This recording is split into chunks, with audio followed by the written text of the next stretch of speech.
Hi guys, this is Dan Wilkinson from Arista Networks. Welcome to this video, AVD up and running. The aim of this video is an introduction to AVD, Arista Validated Designs.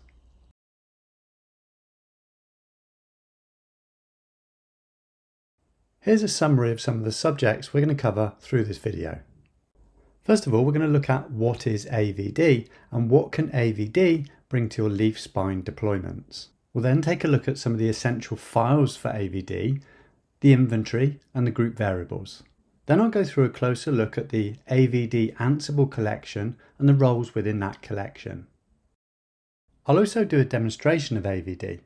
When we go through that demonstration, we'll take a look at some playbooks and we'll also look at the AVD documentation. When I say documentation, this is documentation actually created by AVD. And then towards the end, once we've deployed our leaf spine network, we'll take a look at some potential operational changes. For example, adding VLANs to multiple VTEPs.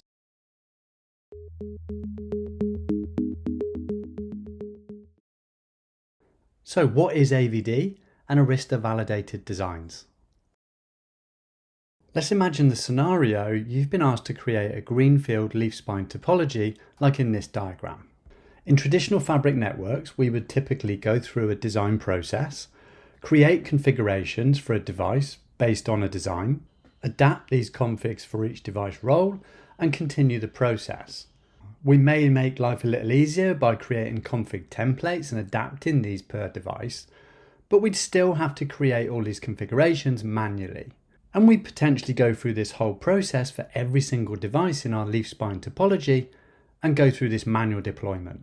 Once our full network is deployed, we then go through this manual testing to validate connectivity and the routing.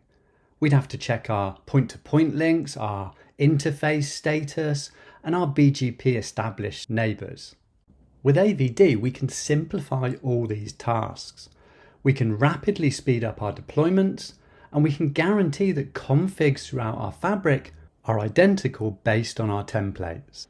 The great thing about AVD is all the configuration is based on Arista design and deployment guides.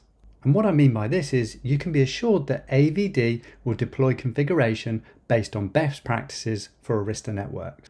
It can also do our validation testing based on your configuration templates as the source of truth.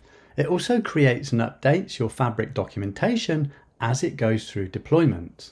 Which is great. We can take this documentation and we can use it in our design documents, or we could simply use it for post-deployment checks or reports.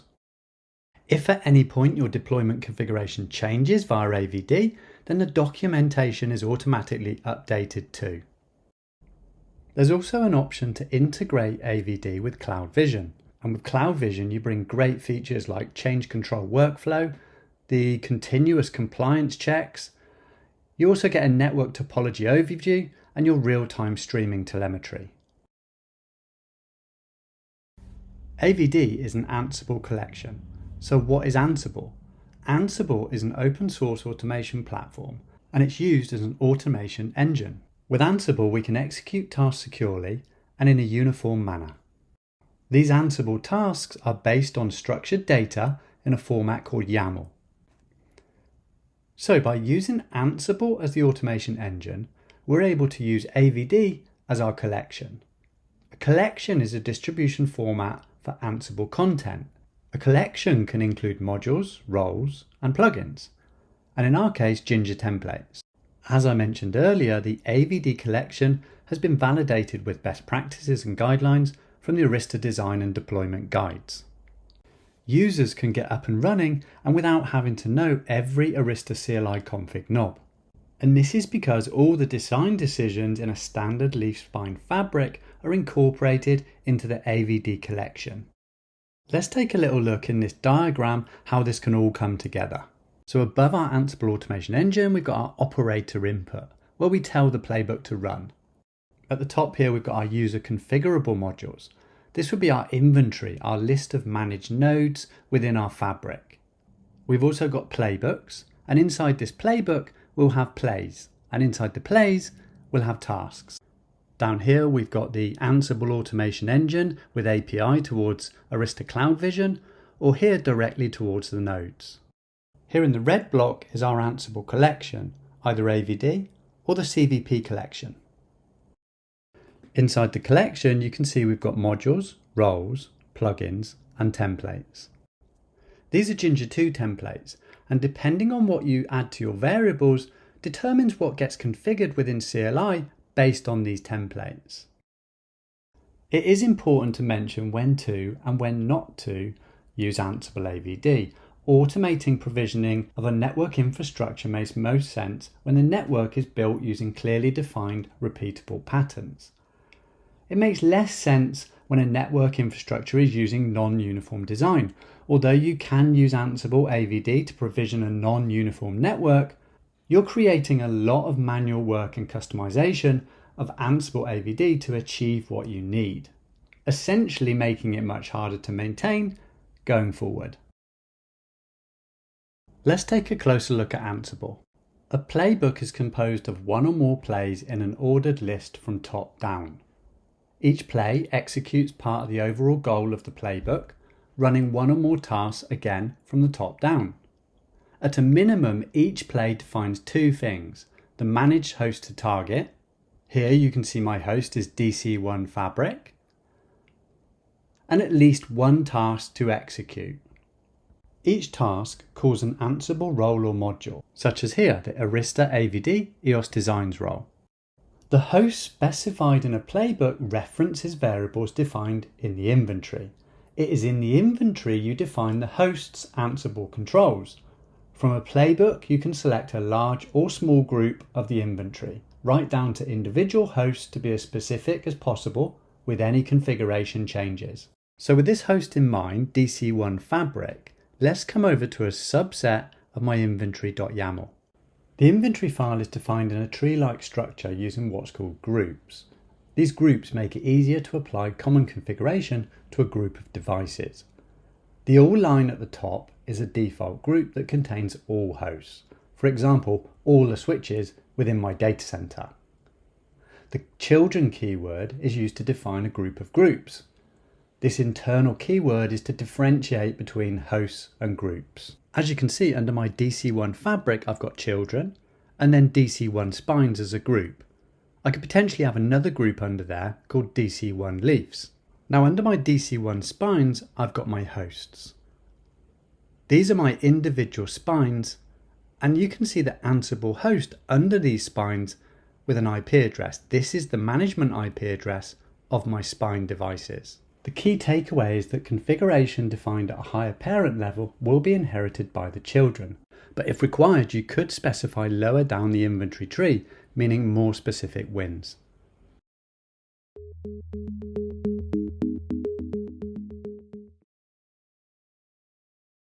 Okay, so we've covered some details on Ansible. Now let's take a closer look at the inventory and group variables within AVD. So here you can see my Ansible project, Ansible AVD Cloud Vision Demo. And actually this demo project can be downloaded from avd.sh. With this demo, we can build a leaf spine topology and also integrate with Cloud Vision. So let's take a look at some of the folders under this project. What I want to focus in on is this inventory directory. This inventory directory is how we're going to build our topology. So under this directory, we can see documentation, our group vars, intended, and our inventory.yaml. We've already detailed this inventory file. This is the inventory of the hosts within our Ansible project. We've also got this intended directory. Inside here, AVD will place our intended configurations. It will place it in a YAML format that's been merged from our group variables, and it'll also place it in CLI format for the devices. Then we've got our group variables directory. If we head on over to this inventory.yaml and take a look at some of our groups, DC1 Fabric and DC1 Spines, you'll notice that in the group variables, our names of our YAML files are based on these groups.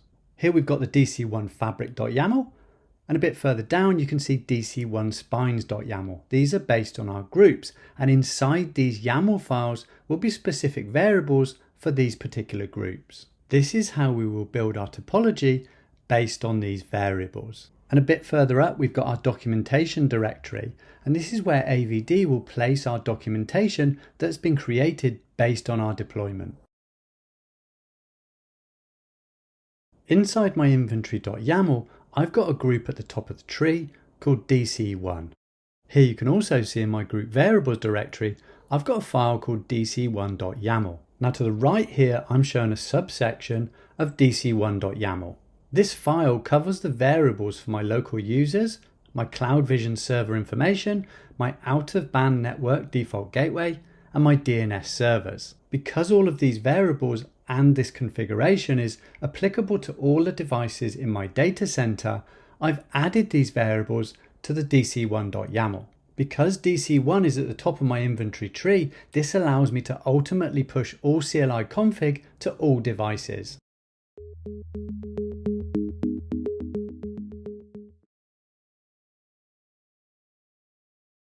Before we have a look at the AVD collection roles, let's have a quick summary on the components we've already looked at.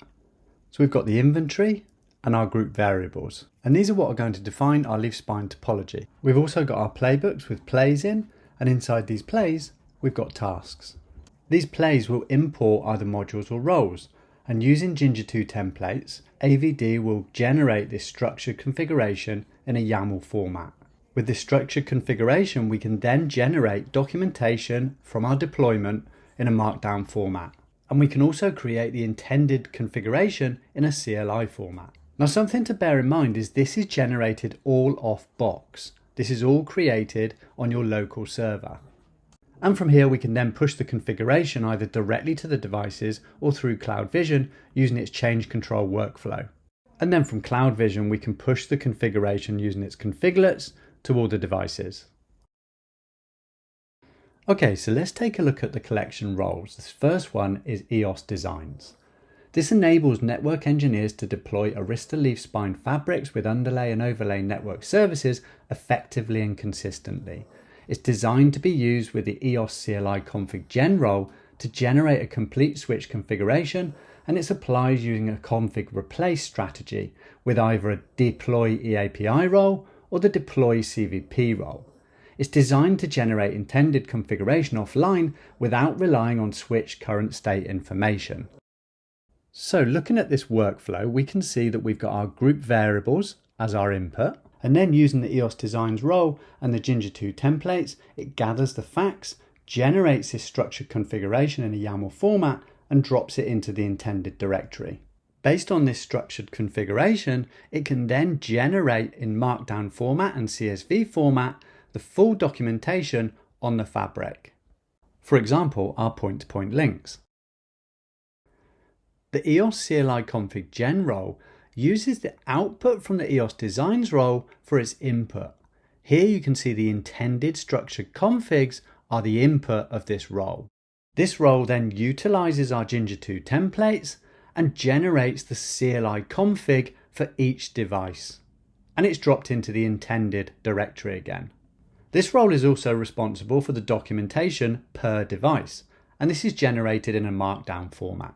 So working with our EOS Designs role, this role is designed to generate the intended configuration offline again and doesn't require switch information. The next role I want to show is the EOS Validate State role. This role, similar to the last role, consumes the structured EOS config files from the EOS Design role. This input is considered the source of truth, the actual desired state of your network. It connects to EOS devices to collect operational states, and it compares the actual state against the desired state. It will generate CSV and Markdown reports of the results. Here we can see a block diagram of the roles working together within a playbook. Here you can see we've got our group variables and our EOS Designs role, which creates our documentation on our fabric, and it also generates our structured config files.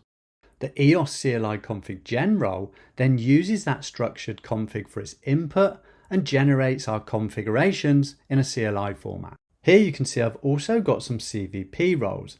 Integrating AVD with CVP, we can generate configurets and upload them to CloudVision 2. From CVP, also using the role, we can deploy the tasks. Once our fabric's deployed, we can then use our validate state role and generate reports based on our deployment templates.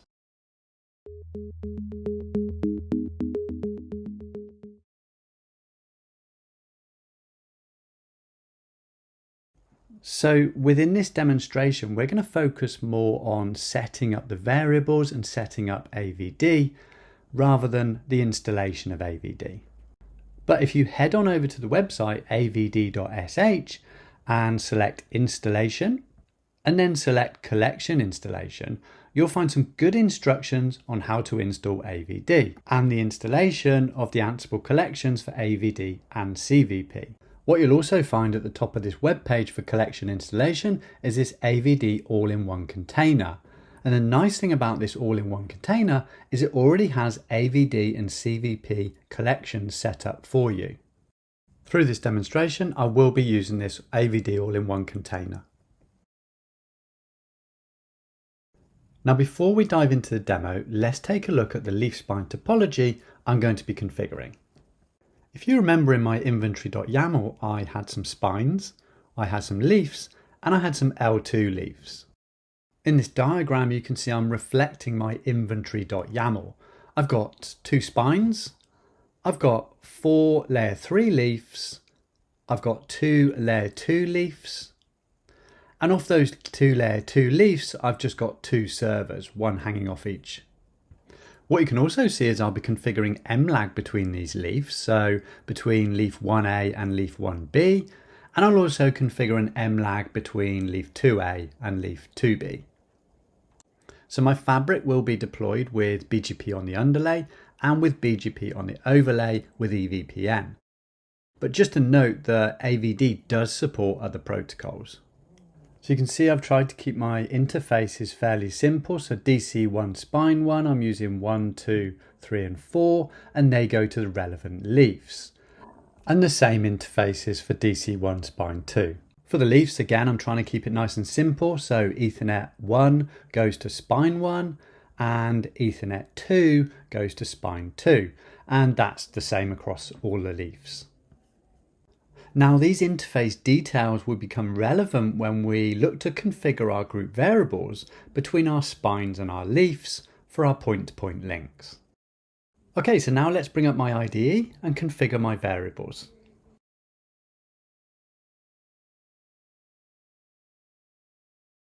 Okay, let's take a look at my Ansible project. As you can see at the top of my IDE here, we can see my project is Ansible AVD CVP demo. And actually this Ansible project can be downloaded from the website avd.sh. So let's take a look at the directories within this project. As you can see, we've got an inventory directory and we've got some playbooks. Let's take a deeper look inside my inventory directory. As we mentioned earlier, we can see we've got documentation, we've got group variables, we've got our intended directory, and we've also got our inventory.yaml. Let's take a look at our inventory.yaml. So we know that our inventory has all of our hosts for our Ansible project. So let's take a look at some of the groups. At the top level, I've got my DC1 group. Underneath my DC1 group, I've got a number of different groups. Starting off, we've got this DC1 fabric. Then we've got some children. We've got DC1 spines. We've got DC1 L3 leaves, and we've got DC1 L2 leaves. Inside my leaf groups, we've also got children. So you can see I've got DC1 leaf 1 and DC1 leaf 2 inside my L3 leaves. And the same goes for my L2 leaves. We've got groups again. Underneath these leaf groups, we've also got hosts. Here you can see my host ID and then my Ansible host. This Ansible host is the IP address that I can manage my device with. Okay, so we now know our groups within our inventory. Let's take a look at this group variables directory. Inside my group variables directory, we've got a number of YAML files. Now what you'll notice is these YAML files match my groups within my inventory file. So you can see that I've got DC1 fabric and I've also got a DC1 fabric.yaml. The same goes for my DC1 L3 leaves. It matches my group within my inventory. Now the reason I've done this is within these YAML files with the group names, I'll create some variables specific to that group. So for anything inside DC1L3 leafs will be related to the hosts within the DC1L3 leaf group in my inventory. And the same goes for DC1 spines. So with that in mind, let's take a look at DC1.yaml. We know that DC1.yaml is at the top layer of my inventory file. So these variables within here are going to be associated with every switch within my data center. So let's take a look at some of the variables. You can see we've got our local users created. We've also got our out-of-band management network default gateway, the DNS server, and also my NTP servers.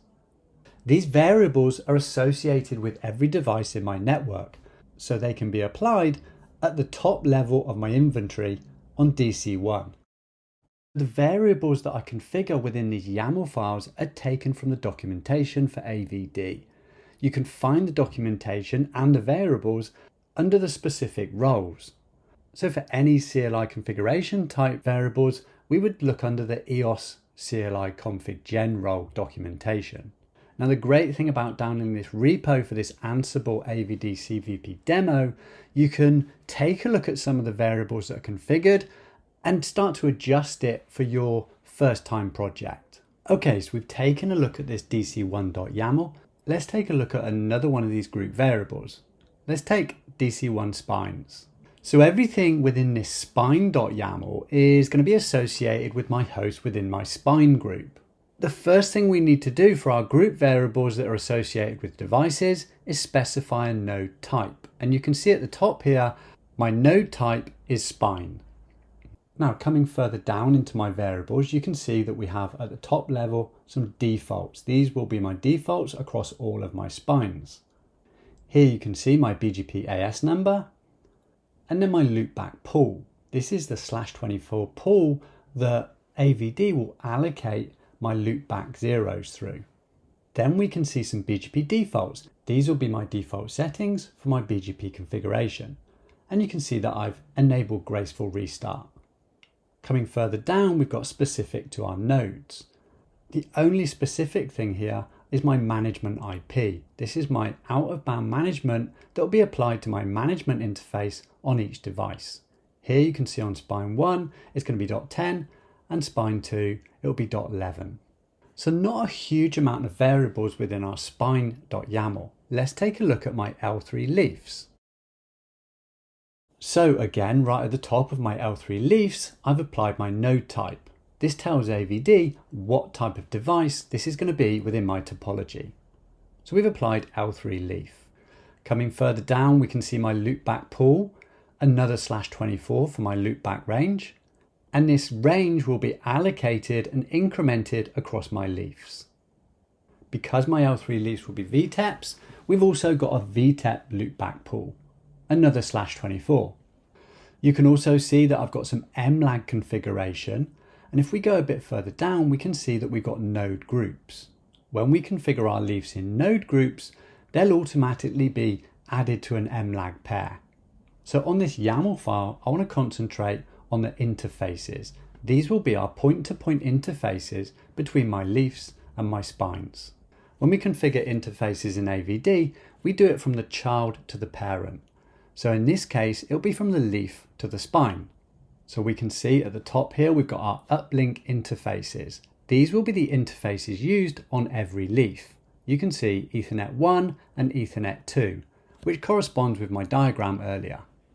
Then below we show which uplink switches we'll be going to. So it's DC1 spine 1 and DC1 spine 2.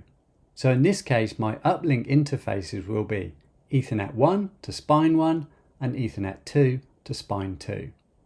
So we've configured our uplink interfaces, but now we also need to configure the interfaces from the spine device. So if I come further down to within my node group, underneath the node, we have a variable for our uplink switch interfaces. These are the interfaces from the spine. So on my first leaf, I'll be using spine 1, Ethernet 1, and spine 2, Ethernet 1. On my second leaf, I'll be using spine 1 Ethernet 2 and spine 2 Ethernet 2. So you can see that the interfaces are configured in this kind of vertical manner. You can see spine 1 will be Ethernet 2 to leaf 2, and spine 2 will be Ethernet 2 to leaf 2. And if I go one further down to my third leaf, you can see it will be spine 1 Ethernet 3 and spine 2 Ethernet 3. This is how we configure our interfaces within AVD.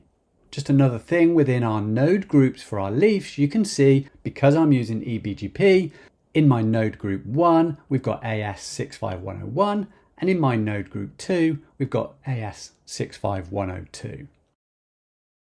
Now, if I come back to my inventory file, you'll see at the bottom, I've got some group variables that I haven't spoken about yet. So we've got DC1 tenants networks and DC1 servers. And both these group variables have the leafs as their children, which means any variables within these groups will be inherited by the leafs. Inside DC1 tenant networks is where we can configure all of our network services. And this is where AVD really comes into its own. Within one group variable, we can configure our VRFs and our VLANs across the whole fabric. Inside the DC1 servers group, this is where we will configure the port profiles. Now, port profile is associated to a leaf, and it's the connectivity to our endpoints in our fabric. So let's first of all take a look in the DC1 tenants networks.yaml. So you can see that we can build our tenant within this group variable. You can see at the top, we'll focus in on tenant A. Now inside tenant A, you can see my first variable is a MAC VRF VNI base. This is the base number that I'll be using for my L2 VNIs. You can see that within my VRF, I've got VLANs 110, 111, and 112. To simplify the allocation of L2 VNIs, AVD will simply take the VLAN IDs and append them on this VNI base. You can also see at the top here, I've also got my VRF, and beneath that VRF, I've got a value for my L3 VNI. Coming down this VRF, as I've mentioned, we've got these VLANs configured. On my SVIs for these VLANs, I've also got IP address virtual configured, and there you can see my IP addresses assigned. What you'll also notice is we can tag these VLANs. This gives us the opportunity to be able to filter on the leafs when we apply this configuration. And we'll come to this a bit later on. So now let's take a look at my other group variable, the DC1 servers. And as I mentioned, this DC1 servers is simply my port profiles for my devices. So you can see at the top, we've configured our actual port profiles, and we'll focus in on this tenant A. You can see that in my profile, I've configured a trunk mode, and I've also configured the VLANs within this trunk. Now in my topology, I've got two servers, server 1 and server 2. And here we can configure what these servers connect to. So we can see that on my server, I'm using server port Ethernet 1, and this is connecting to this switch. So DC1 L2 leaf 1A. And it will be connecting to switch port Ethernet 3, which matches my diagram from earlier. What you can also see at the bottom is I'm applying this profile to this switch. And as per my diagram, server 2 is configured very similar, but this time it's to DC1 L2 leaf 2A. So once our port profile's configured, we can then look to configure the filters within our leafs. So for this, I'm going to come to my L2 leafs. Now what I want us to take a look at here is the filter that we've applied to these nodes. Now within this filter, I'm going to apply a tag. You can see that I've got opzone and web applied here for my tags. But actually, if I come back to my DC1 tenants file, I just want to apply VLANs 110 and VLANs 111. So I don't need to apply the web tag. I just need the opzone tag. So if I come back to my L2 leafs, I'm going to remove this web tag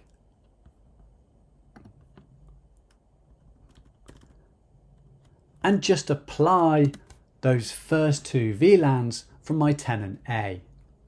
And we'll take a look at this once our network has been deployed via AVD.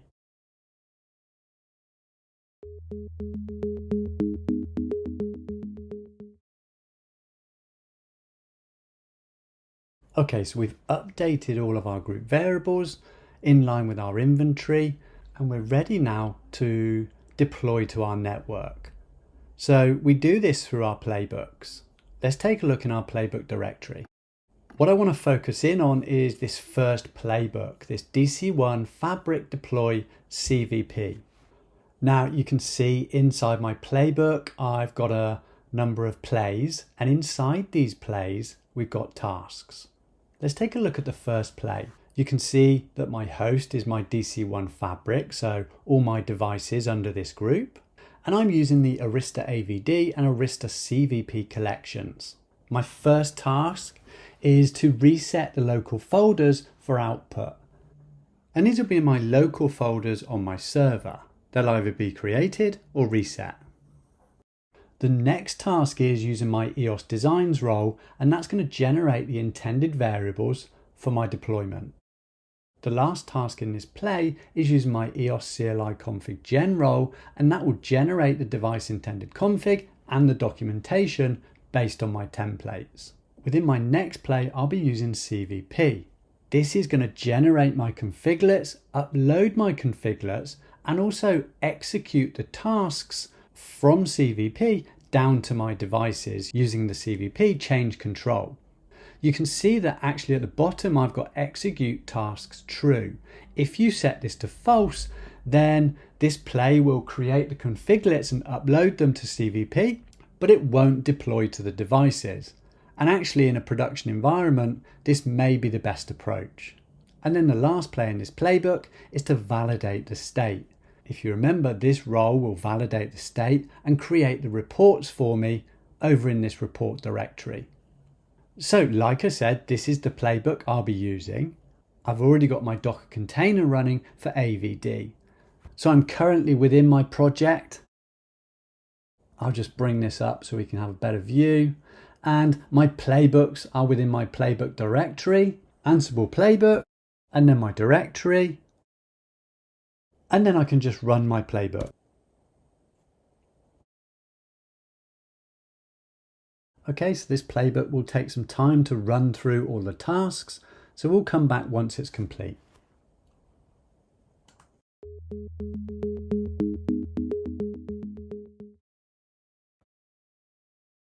Okay, so my playbook has complete, and you can see that we've got a bunch of changes made.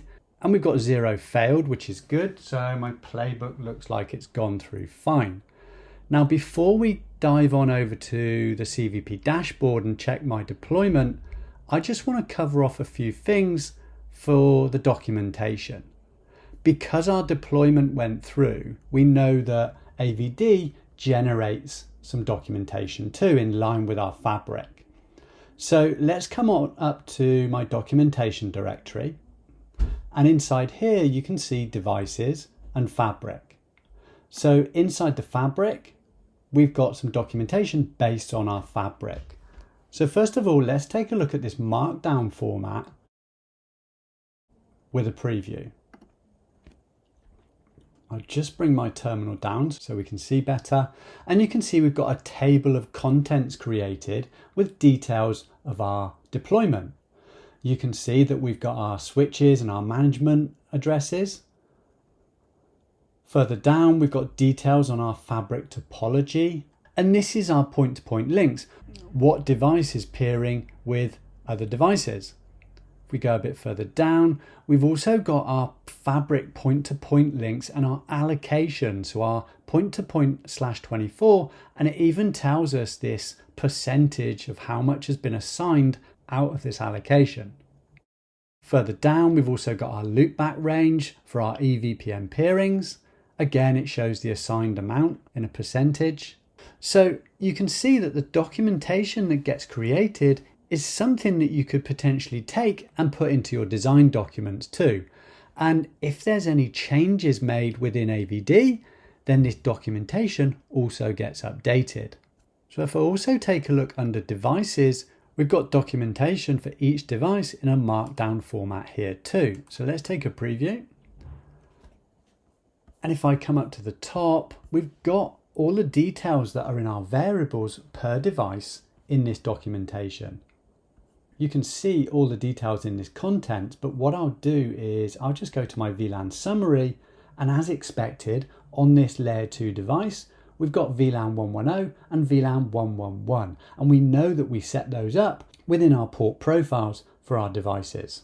Also at the end of the playbook, if you remember, we had the validate state. Now the validate state does a validation and it drops it into this reports directory. So let's just take a look at the markdown format for our validate state too. Open preview. You can see it gives us a test results summary, and it also gives us a failed test results summary. Now I can tell you that I will failures on NTP because I don't have the NTP server set up in my demo. So you can see that NTP failed within my failed category, and there's the test results. But if I go a bit further down in my test report, it shows that all other details have passed. For example, here we've got our interface state, they all show up. If I come further down, my port channel state is up, my VXLAN interface, their status up, my LLDP topology, validation for the peers. And remember, this report status is based on our source of truth, which is our structured configuration, which was generated by AVD. So you can see right down further, we can see our established BGP peers, and it checks that the peers that have been configured are activated and established. It also checks my remote VTEP addresses and that those addresses are in the routing tables. Okay, so that was just a small preview on the documentation. Let's now head over to CloudVision and take a look in the dashboard.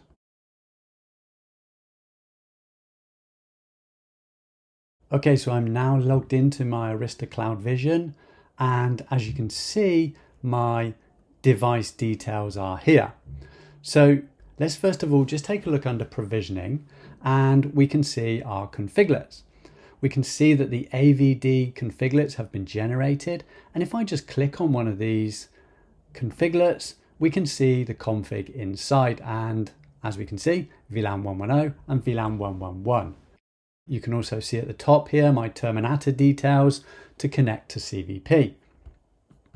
All these details have been generated by AVD, created in configurates, and then uploaded and then deployed via CVP to my devices. If we just take a look at some of the tasks, you can see the last task was an update of config and it's completed. And that was all done within the change control process by AVD. So while we're here, let's head on over to the topology dashboard and take a look at my devices. You can see my servers 1 and 2, my layer 2 leafs, my L3 leafs, and my spines. So let's just take a look at my overlay and come down to VXLANs. You can see that I've got VLANs 110 and VLANs 111 configured in my fabric. And let's just hover over here. We can see that between VTEPs, we've got VLANs 110 and VLAN 111. So that concludes this automated deployment with AVD and CVP.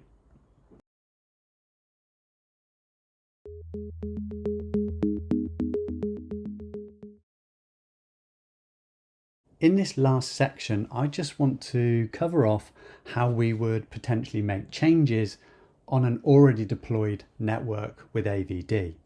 The great thing about AVD is it allows us to make changes within our network fairly easily. If, for instance, we wanted to add new VTEPs or even just adding VRFs and VLANs, it's simplified a great deal by using these group variables. We know that if we wanted to add VTEPs, we could add these through our L3 leaf group variable. We could simply add a new mlag pair by adding a new node group and also obviously updating our inventory file with any new devices. And then we would run our playbook and deploy the configuration to these new VTEPs in our environment. We've also seen that adding VLANs and VRFs is fairly simple through our tenant network, through our network services group var.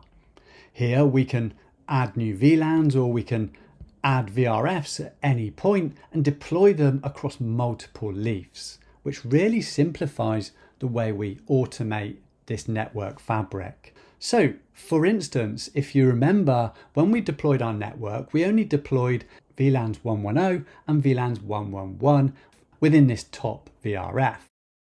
If I wanted to add VLAN 112, I can just add that tag within my leaf variable. So if I head on over to DC2 leafs, because we only had the op zone tag applied, we only applied the top two VLANs. If I wanted to add that third VLAN, which has the web tag, I can simply just add the new tag. So I'll just add this in both node groups. Just by adding that tag, then redeploying my playbook, we're going to roll that VLAN out to multiple VTEPs. So I can go ahead, run my playbook, and add some new VLANs to my VTEPs across my fabric. So this is the end of the video for the introduction for AVD. I hope you found it useful and I hope it helps you to get up and running with AVD.